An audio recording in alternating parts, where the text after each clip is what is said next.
আচ্ছা, আপনারা এর আগে কখনো শুনেছেন যে একটা রোবট নিজে থেকে সুসাইড করেছে?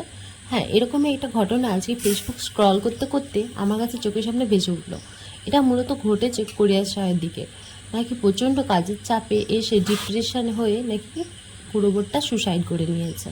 তাহলে ভাবুন, আমাদের বাড়িতে প্রত্যেক বাড়িতে মা থাকে, তারা হচ্ছে বাড়িতে সারাদিন সব রকমের কাজকর্ম করে এবং তাদের মাথায় নানা চিন্তাধারা ঘুরতে থাকে, কিন্তু আমাদের কিছু বুঝতে দেয় না।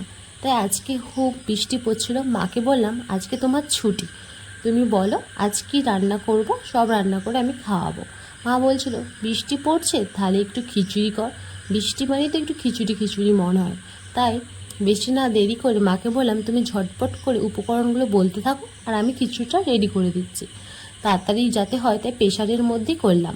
বললো চাল ডালটাকে ভালো করে ধুয়ে নিয়ে তারপরে প্রেশারের মধ্যে একটু তেল দিয়ে তার মধ্যে জিরের ফোড়ন দিয়ে দিলাম।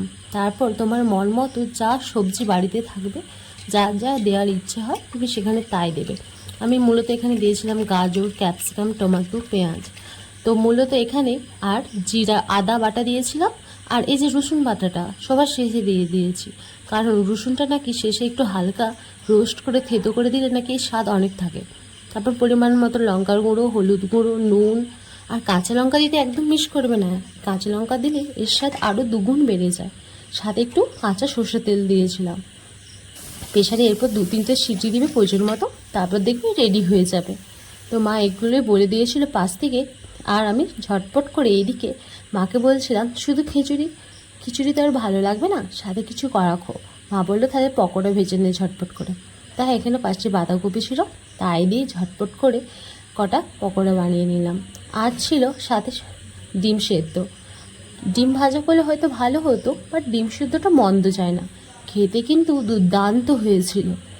আর এখানে বেশিরভাগ চাল যতটা দেবেন ততটা পরিমাণেই ডাল দেবেন, তাহলে খিচুড়িটা খেতে অসাধারণ লাগবে, মারাত্মক নেবে। মা তো খেয়ে দিয়ে বলে খুব সুন্দর হয়েছে। এইভাবেও তোমরাও পারো এক একদিন মাকে খুশি করতে।